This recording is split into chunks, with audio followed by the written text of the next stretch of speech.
Thank you so much.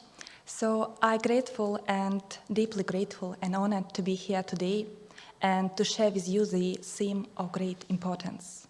The early medieval settlement Chernobyl as a palimpsest of its past, demonstrating the continuity of its function from the late 10th century until to the Chernobyl disaster that happened in 1886 year, as a memory of perception of the landscape, which since February 2022 has been affected by the full-scale war in Ukraine.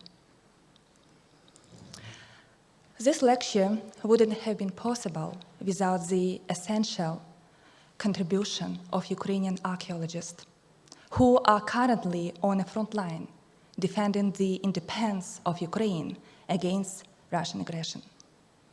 And the research is presented here is due to the enthusiastic efforts of Serhiy Pereverzhev, Ivan Hoptenets, Maxim Kurzenkov, and Serhiy Dougan, who unfortunately has been killed during the war.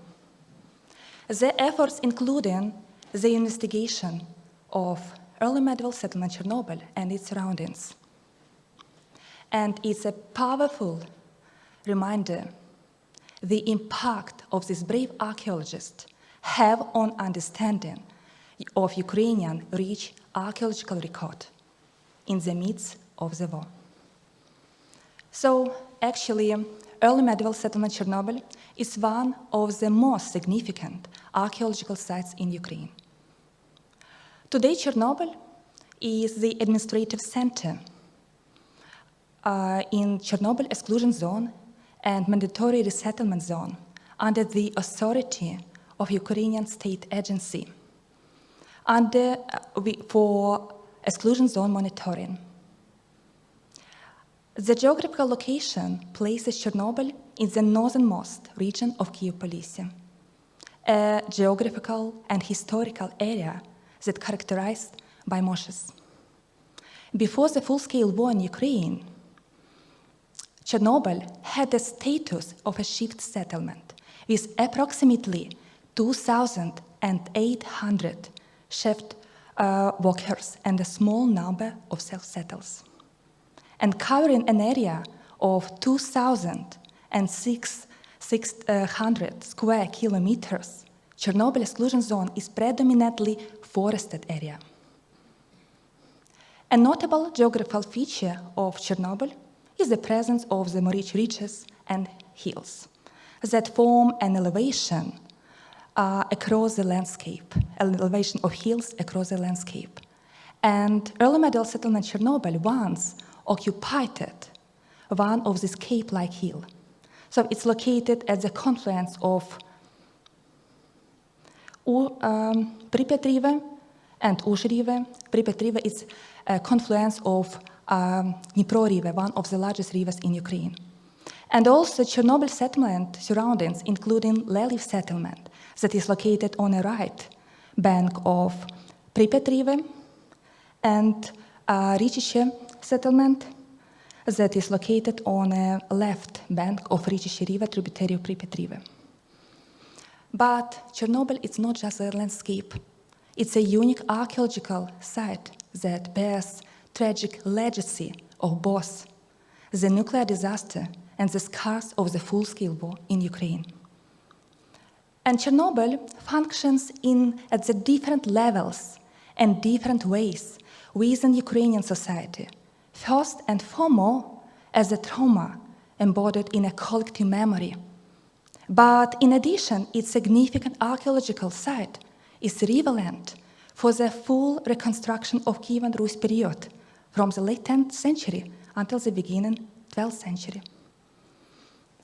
Over decades, lots of Ukrainian writers, like as Lina Kostenko, Oksana Zabushko, they created Chernobyl poetry as an image of domestic space that to articulate the human cost of the disaster. Meanwhile, Chernobyl shows that each site, never mind how devastated, can recover in its own way. And as writes Carl Flynn, author of the famous book, Islands of Abandonment, life in the post-human landscape. Chernobyl abandonment has been revealed in a purest sense of the word as the human drawn back, and nature reclaims what once belonged to it. So, natural reclamation of Chernobyl has transformed its memory, and it's no longer perceived as solely as radioactive background, but it's also shows growing interest to its archaeology. It's more than Soviet nuclear colonization, loss or devastation. Chernobyl shows that its significant, valuable archaeological sites is so significant, important for the full reconstruction, at least given Rus period.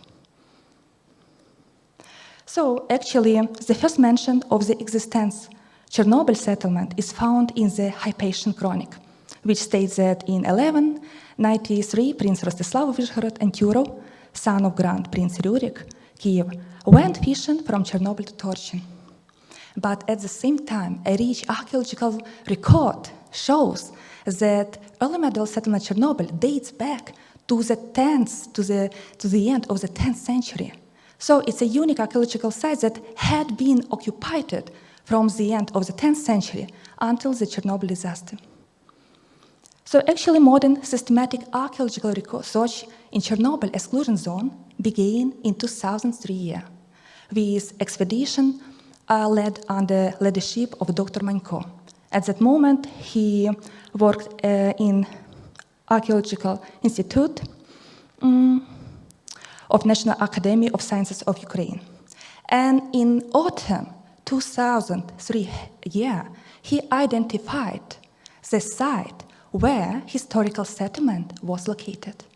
And excavations were carried out on area approximately 56 square meters.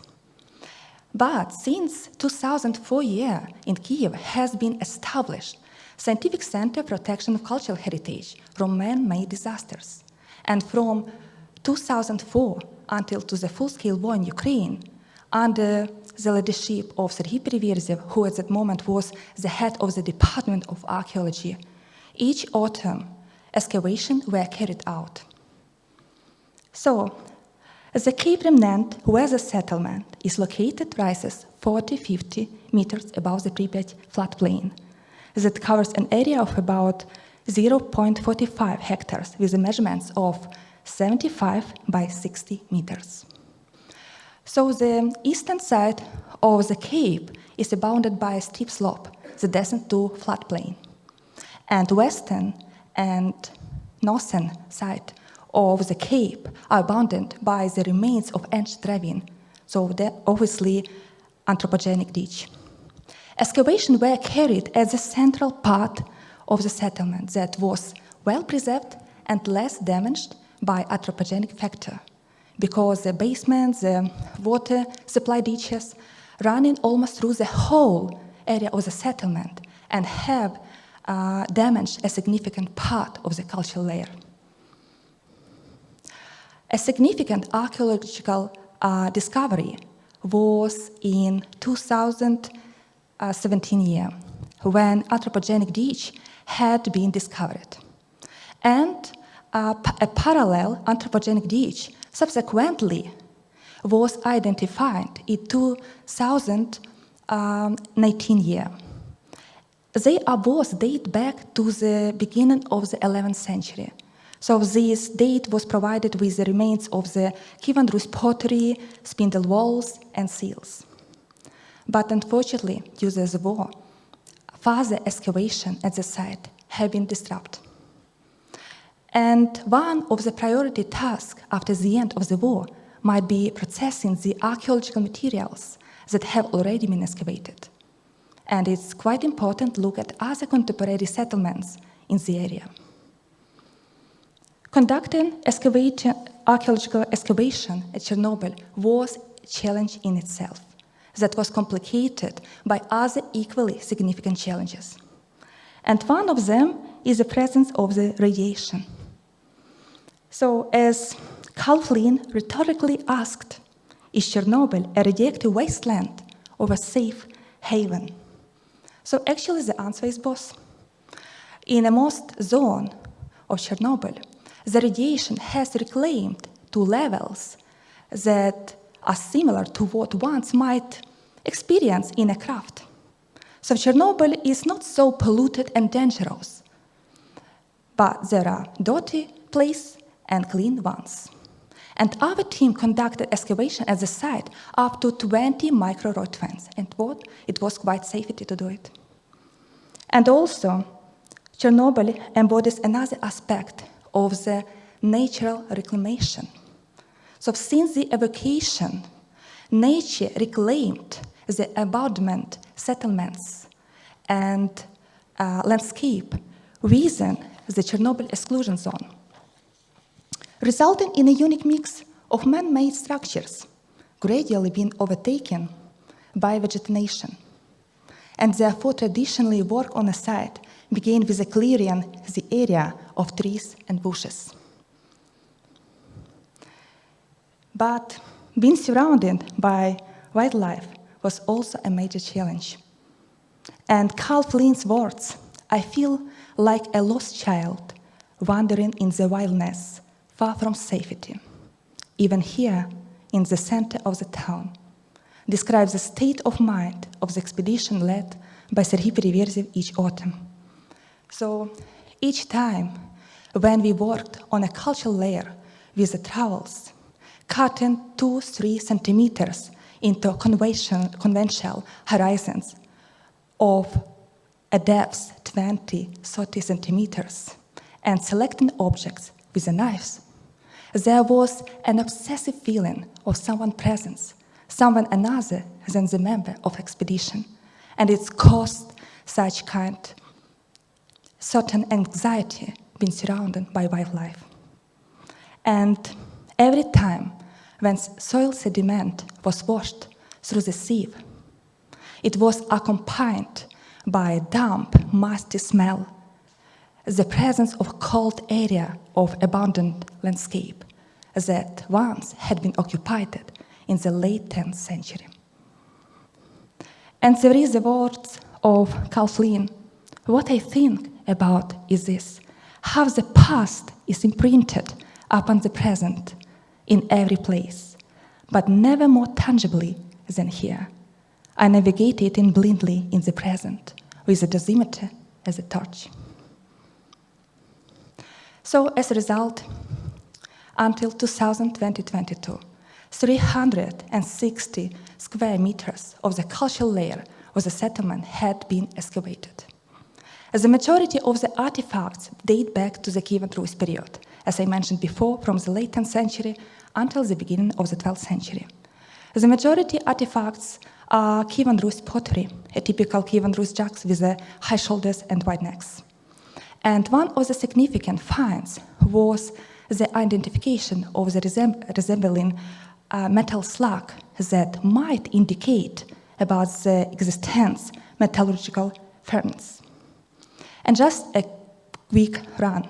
So, the large quantity of ceramics artifacts found within the relatively small excavation area may indicate the possible existence of local pottery production.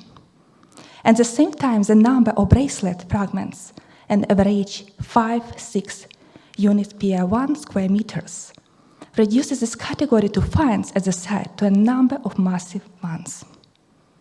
And at the same time, the collection of metal objects like weapon and equipment for various unmounted horses, household items, fishing tackle, and other can be a vivid evidence that Chernobyl once was a border settlement with the urban way of life. And also, Chernobyl surroundings, including Leliv settlement, that date back to the Milgrad culture, started from the 7th to the 1st century before Common Era. And also, there was identified a well-preserved system of ramparts. So there is a question, where is there any interaction between the settlements, Leliv and Chernobyl? It should be researched as a perspective, but what happened? And the current degree of preservation of archaeological sites, especially remote archaeological sites like a Leliv settlement, is unknown.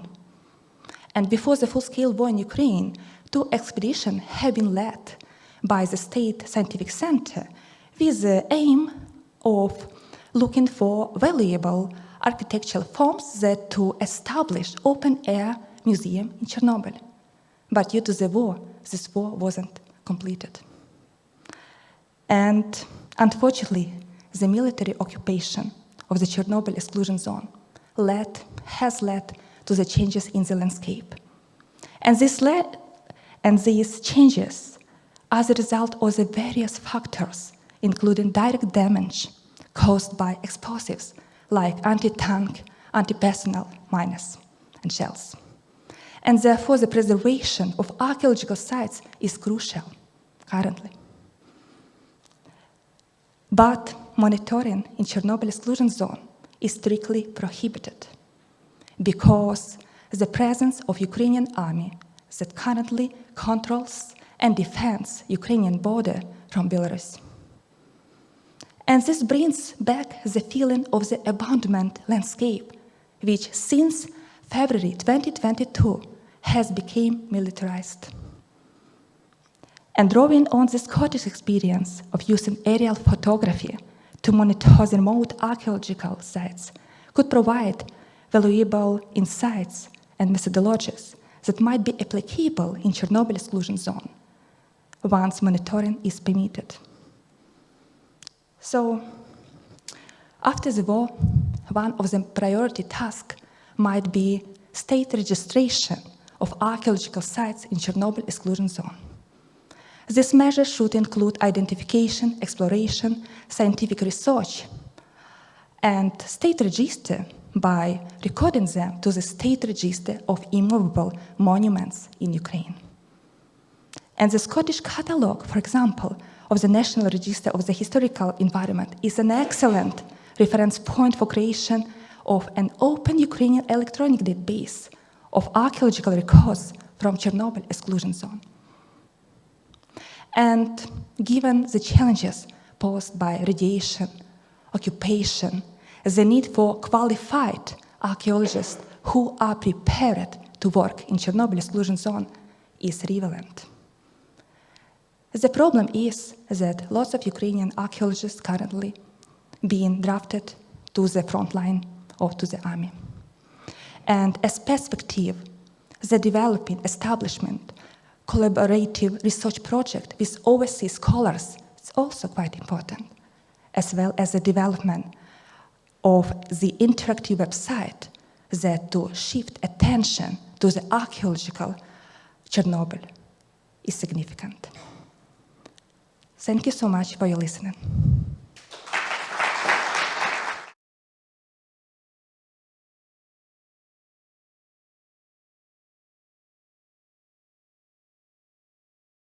So thanks so much for having me along. Hello to everybody that's tuning in online. It's great to be here.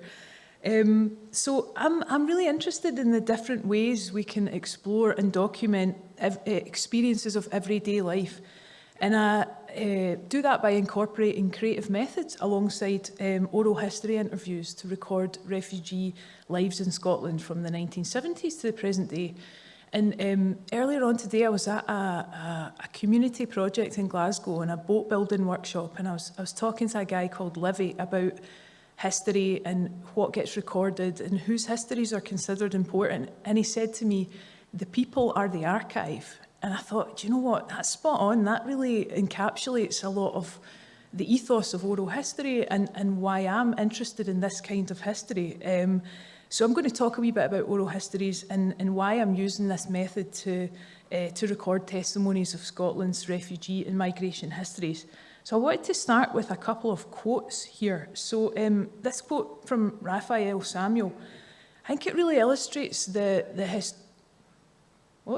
really illustrates the historical bias towards examining institutions as opposed to the individuals who were governed or controlled or supported by those institutions. And he goes on in this is from the introduction to this book, and he goes on to say, the more personal, local and unofficial a document, the less likely it was to survive. The very power structure worked as a great recording machine shaping the past in its own image. And this point that the materials available to the historian are usually produced by the administering authority rather than by the individuals involved, that applies just as much to, he was talking about local history, but it applies equally to the historical study of refugees and forced migration. So refugee experiences in Scotland are not really very well documented, especially from the perspective of refugees themselves. The further back you go, the less archived material there is, which has been created by or even presents the point of view of refugees and people who experience displacement and exile. And this is one of the reasons why I think oral history is such a powerful methodology for working with refugees. This second quote is from Rabab Mubarak, and she's reflecting on her childhood in Yemen as part of the Scottish Council on Archives Voices Oral History project. And this, for me, is such a powerful demonstration of the impact that war and trauma can have on memory and identity, and how a person thinks about the experiences they had in the past and their place in the world now. And these are really important things for me to keep in mind when I'm working with oral history. So I'm going to start by just talking a wee bit about oral history itself. So in the early days of the discipline, it kind of followed this great man approach. And this was the kind of approach taken by the Federal Writers Project. This is Zora Neale Hurston, who was one of the writers who was employed. It was a kind of job creation scheme where they got these fabulous writers to go and interview the great and the good, luminaries, you know, tycoons, men generally, people who were considered powerful. But this kind of great men approach was supplanted by a growing realisation that oral history was a really powerful methodology for documenting lives that were not recorded as much in the history books, like LGBTQ histories, women's history, histories of disabled people, and refugee and migrant histories. So some proponents of oral history would use it to kind of reconstruct events in the past from different perspectives. That had maybe gone undocumented or underdocumented in more traditional sources. But then in the 1970s, the work of Italian oral historians like Alessandro Portelli around the construction of memory, that led to an increased interest in how individual memory works to construct meaning around an event.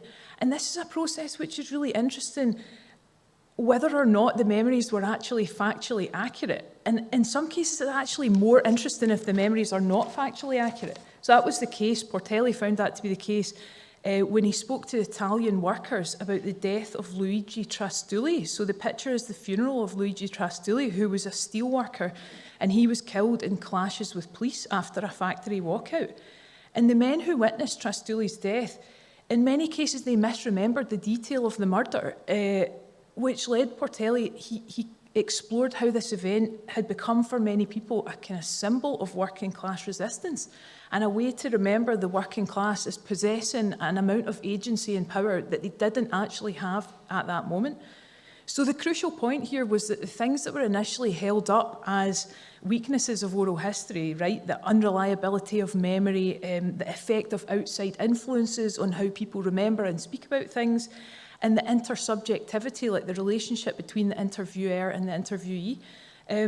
These are actually things that make the method so interesting and so suitable to explore the complex relationship between individual and collective memory, and how larger narratives impact on individual testimonies, and how all of these factors can contribute to a better understanding of the production of history. So having that understanding about the recordings that I work with participants to produce through my research, it helps me think about how these testimonies can be used alongside other historical sources and can form part of a wider refugee archive, which by nature is dislocated and distributed across time and space. And we heard in Alla's presentation some of the issues around heritage and conflict zones, and how a lot of the historical material is precarious, you know, even in ways that we maybe didn't expect.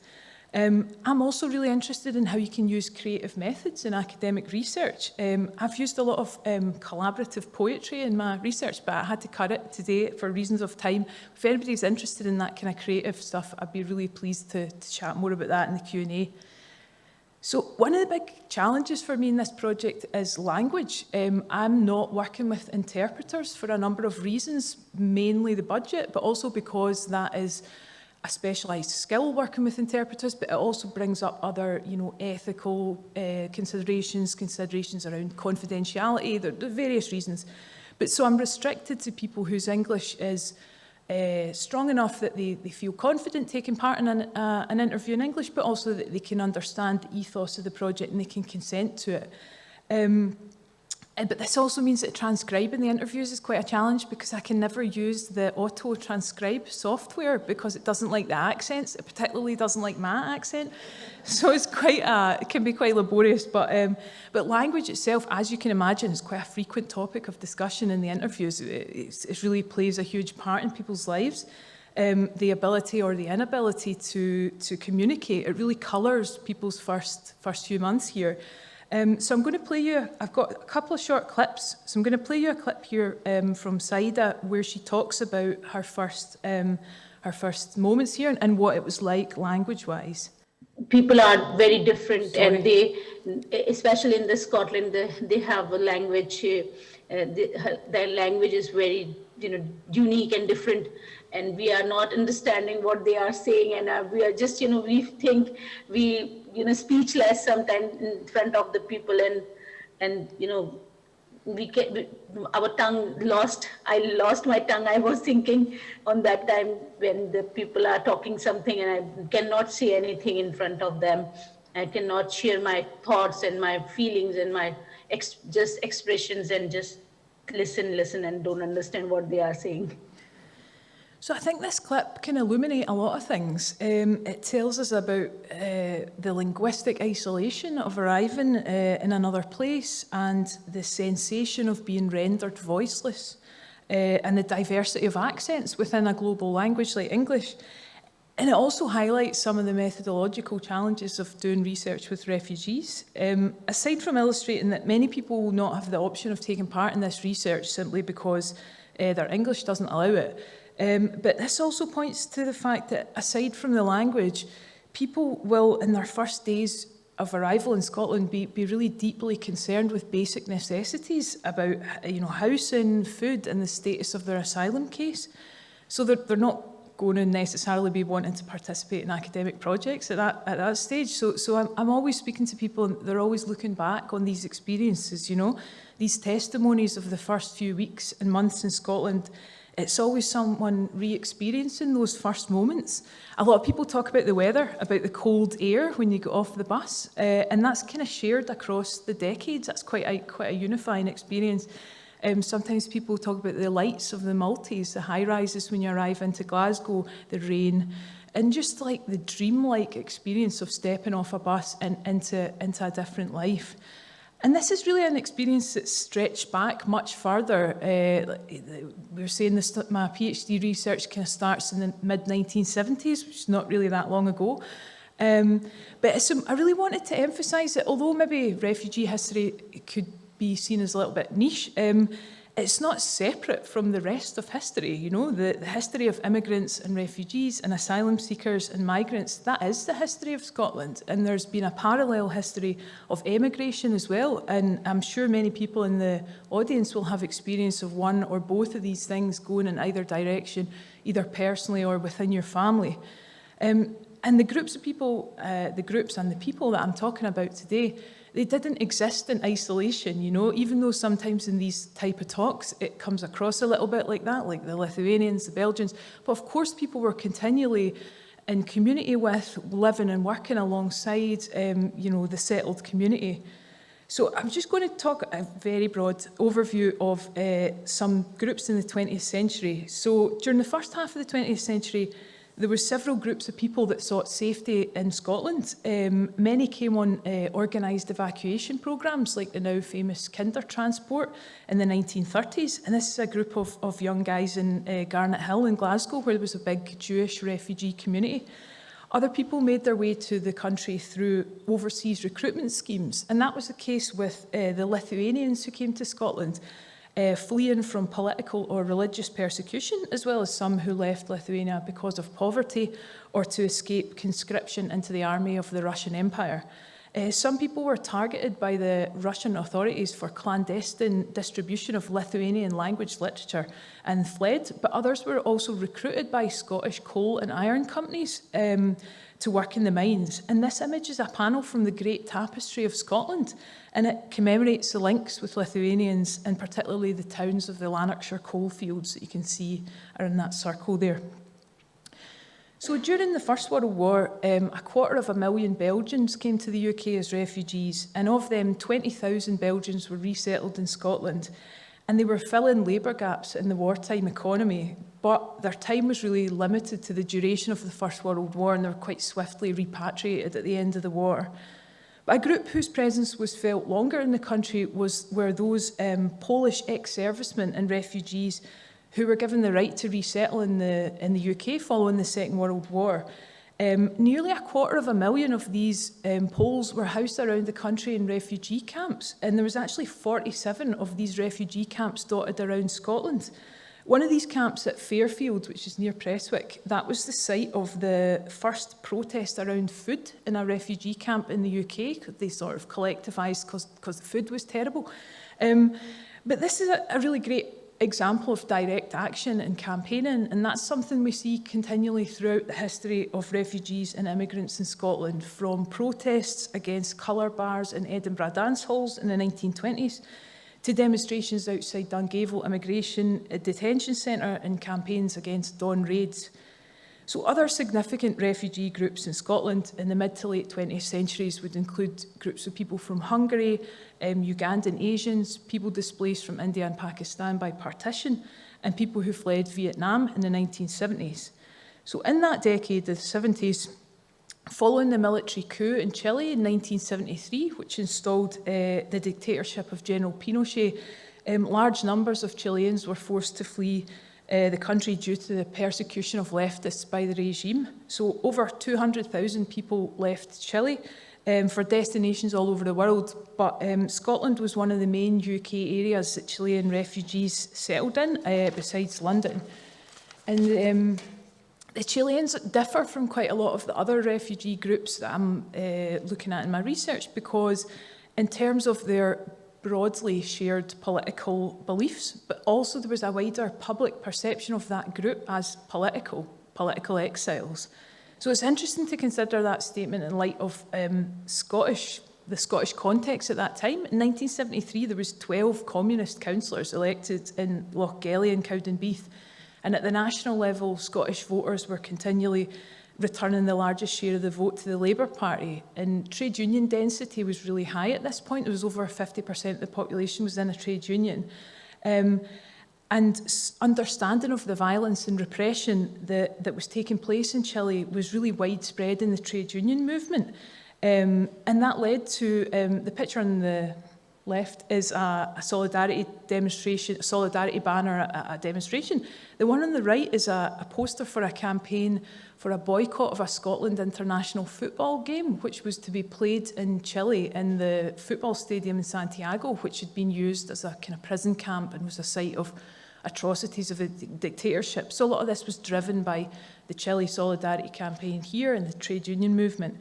There was articles in the press, in the Scottish press, that were really sympathetic to Chilean refugees, although, of course, this was not universally held sentiment, and some applications were turned down, asylum applications were turned down because the Home Office considered them to have an undesirable political past. So I'm going to play you a clip of Carlos, who's one of the refugees who came to Scotland in 1974, and he's retained his political consciousness and his flair for campaigning throughout his life in Scotland. So you're going to hear him talking about a ceremony at the Home Office that he attended alongside other refugee writers, and it was a kind of audience with Theresa May, who was the Home Secretary at the time. When we were there, we were 3 people, one from Africa, and Theresa May came over. We were invited for tea, and tea, no biscuit. Tea, strictly tea. And then at the Home Office. And then when she began to ask the gentleman, how do you come, all that type of thing, and there were people there, journalists. So when she came to me, she said, well, I have to tell you that Probably you know Margaret Thatcher, who was a very good friend of the people who put me outside, in my case. So the whole thing went, you know.